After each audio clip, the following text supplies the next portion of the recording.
J'ai l'impression que ça a été une réussite. Donc c'était un challenge au départ, puisque l'université de printemps du SIRH est la première édition. On a réussi à réunir une vingtaine d'entreprises, donc ça c'est plutôt bien, des très grandes entreprises.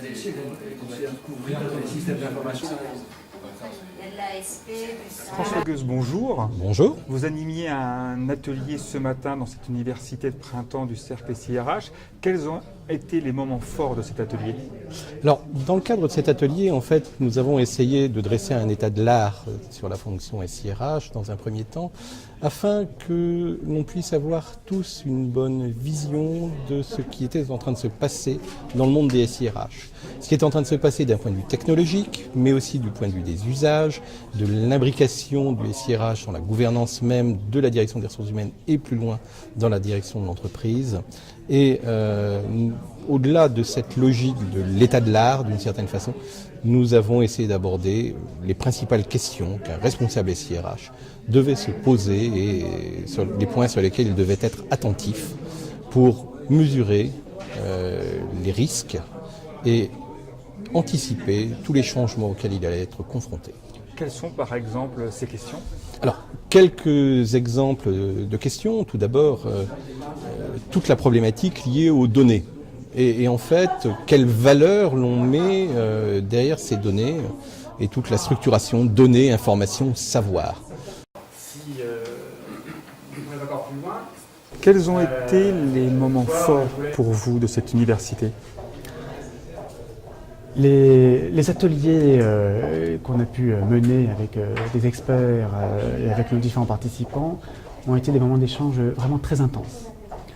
Il y a toujours un risque à ce qu'on tourne en rond ou à ce qu'on aborde des questions qui finalement ont déjà des réponses connues. Là, pas du tout.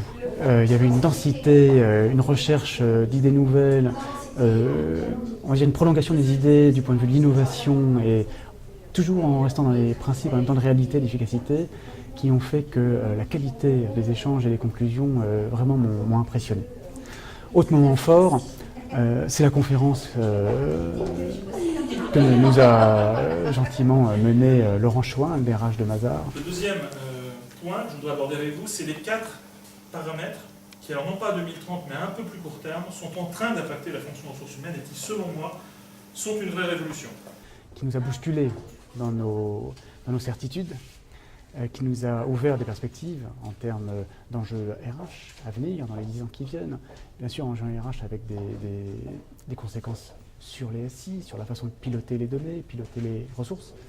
Et il nous a bien bousculés, je crois qu'il nous a ouvert des portes et fait bouger les lignes, de telle sorte qu'on puisse, nous, patrons de la SIRH, finalement, se reposer les vraies questions et repositionner notre rôle à la lumière de ces enjeux très forts.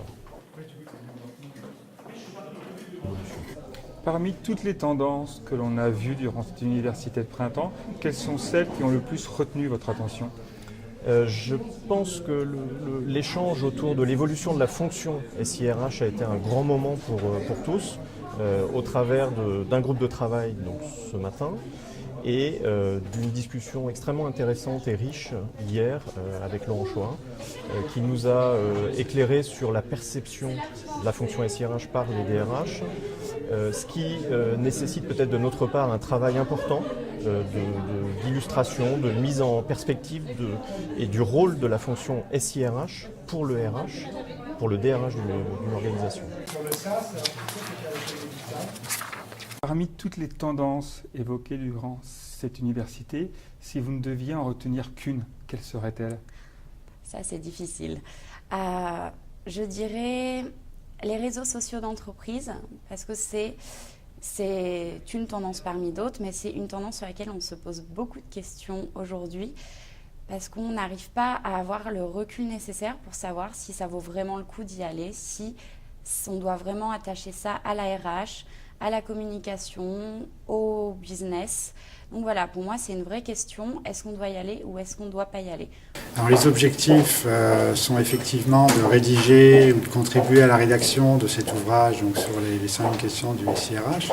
L'objectif est également d'élargir la communauté, puisqu'actuellement donc, elle compte une quarantaine de participants. Je pense qu'on devrait atteindre 50 à 60 entreprises, des grands groupes industriels, des grands groupes bancaires, donc au niveau français et international. Et donc l'objectif est effectivement d'élargir la communauté pour lui donner plus de professionnalisme, plus de résultats également en termes opérationnels.